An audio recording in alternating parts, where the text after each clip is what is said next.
ওই হাসরের ময়দানে আল্লাহ রাব্বুল আলামিন যেদিন হিসাব নেবেন, আমরা সেই হিসাব দেওয়ার জন্য প্রস্তুত আছি না নাই? আর প্রস্তুত আছি না নাই? আমরা হিসাব দেব। ভালো কাজ করলে ভালোটাই পাবো, মন্দ কাজ করলে মন্দ প্রতিফলটা আমাদেরকে দেওয়া হবে। এই জন্য রাসূল করিম সাল্লাল্লাহু আলাইহি সাল্লাম বলেন, হাসরের ময়দানে এক শ্রেণীর মানুষের হাতের নখগুলোকে আল্লাহ বানিয়ে দিবেন তামা দিয়ে। ওই নখ দিয়ে তাদের চামড়াগুলো, চেহারার চামড়াগুলো উঠাবে। শুধুমাত্র তাই নয়, তাদের গালের যে গোশতগুলো আছে, গোশতগুলো হাসরের মাঠে টেনে টেনে ছিঁড়ে ছিঁড়ে তারা ভক্ষণ করবে। আল্লাহর হাবিব জিজ্ঞাসা করেন, আল্লাহ, এরা কারা যাদের নিজের গোশতগুলো নিজে কামড়িয়ে খাচ্ছে? আল্লাহর হাবিব সাল্লাল্লাহু আলাইহি ওয়াসাল্লামকে আমার আল্লাহ বলেন, ও বন্ধু, এরা হলো ওই সমস্ত লোক যারা গীবত করত। আর বড় করে বলেন, ঠিক না বেঠিক? আপনারা আমি নীলফামারীতে আসার আগে দোকানপাটে কি আমি তাহিরির বিরুদ্ধে কম কথা বলছেন? কিছু লোক আছে না সমালোচনা করে? হ্যাঁ, কিছু লোক আছে না সমালোচনা করে? এই সমালোচকদেরকে একটু বলতে চাই, আপনারা যারা এই ইউটিউবের খণ্ডিত অংশ বিকৃত করে আমাদেরকে প্রশ্নবিদ্ধ করতে চান, আপনাদেরকে দায়িত্বহীন কণ্ঠে শুধু এতটুকু বলবো, একদিন চলে যাবেন, হিসাব কিন্তু দেওয়া লাগবে। কে কি হয়েছে সেটা দেখতে যাবেন না, নিজে কি হতে পেরেছেন সেটা একবার চিন্তা করেন। কথা বলেন, ঠিক না বেঠিক?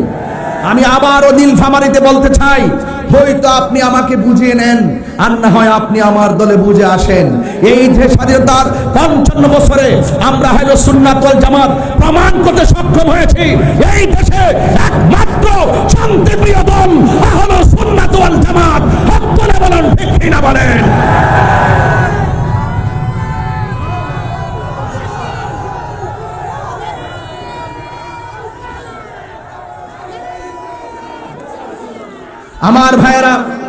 আমার ভাইয়েরা নিঃসন্দেহে বাংলাদেশের অনেকটি রাজনীতি দল আছে। আপনারা বুঝতে পেরেছেন যে আমরা সুফি যারা সুফি ভিত্তিক, যারা সুন্নিপন্থী মানুষ আছি, এই দেশে আমাদের দ্বারা কোনো সময় দেশের ক্ষতি হয় নাই, কোনো ধরনের মানুষের জনজীবন অতিষ্ঠ হয় নাই, কোনো বাঞ্ছুর হয় নাই, কোনো অগ্নিসংযোগ হয় নাই। এই দেশে ইসলাম এনেছেন আল্লাহর ওলিগণ, আল্লাহর ওলিদের পদচারণায় এই দেশ ধন্য হয়েছে। ওলি আল্লাহদের কাছে যত থাকবেন, আপনার দিলটা তত নরম থাকবে। ওলি আল্লাহদের বিরুদ্ধে যারা অবস্থান নেই, তারা রুক্ষ হয়, তাদের মনটা শক্ত হয়, তাদের কাছে দেশও নিরাপদ না, তাদের কাছে ধর্ম নিরাপদ না। কথা বলেন, ঠিক না বলেন? এই জন্য রাষ্ট্রযন্ত্রকে বলবো, অফকোর্স রাষ্ট্রের গুরুত্বপূর্ণ জায়গায় আমাদের আহলে সুন্নাত ওয়াল জামাতকে আপনাদের জায়গা করে দিতে হবে। যদি আহলে সুন্নাত ওয়াল জামাত যদি গুরুত্বপূর্ণ জায়গায় স্থান পায়, তাহলে ইনশাআল্লাহ আমরা কিন্তু এই দেশটাকে সুন্দর করে সাজাতে পারবো। রাজনৈতিক ব্যক্তিবর্গ যারা আছেন, আপনারা আমাদের সঙ্গে বসুন। আমরা কি বলতে চাই, আমাদের কনসেপ্টটা কি, সেই বিষয়টা একটু আপনারা লক্ষ্য করুন। আপনারা জানেন আমাদের বাংলাদেশ ইসলামী ফ্রন্টের একজন, আপনাদের এলাকায় একজন আছেন আব্দুল্লাহ নামে একজন, যিনি এই সংসদীয় আসনে তিনি নির্বাচন করবেন, মোমবাতি প্রতীকে নির্বাচন করবেন। আপনি খবর নিয়ে দেখবেন, এই যে ছেলেটা যাকে দেওয়া হয়েছে, তার দ্বারা আপনার আদর্শ, আমার তুহিনবা যেই বক্তব্য রেখেছেন, ওই বক্তব্যের সাথে তার আদর্শ মিল আছে। এই জন্য আপনারা যখন মিলেমিশে থাকবেন, দেখবেন এই দুইজনের মাধ্যমে এই দেশে আরো ধর্মটা সুন্দর হয়ে যাবে। কথা বলেন, ঠিক না বেঠিক?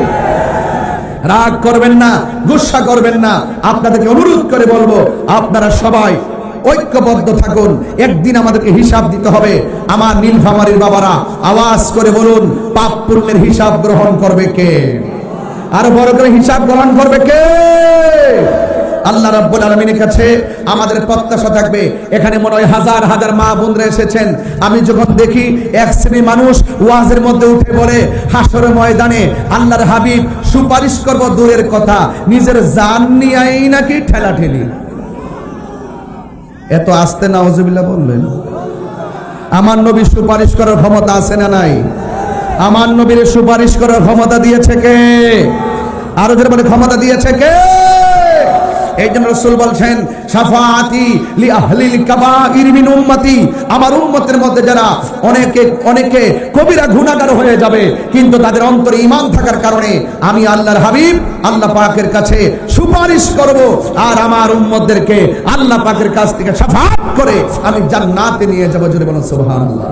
এখন যুবকদেরকে বলতে চাই, শেষ কালাম, যুবকদেরকে বলতে চাই, যুবক আপনারা কিন্তু অনেক দিকে ধাবিত হয়ে যাচ্ছেন। এর মধ্যে একটা থাবা হলো মাদক। একটা থাবা কি? আর বর্গের একটা থাবা কি? মাদক। এই মাদক কি চলবে না বন্ধ হবে? আর বড় করে বলতে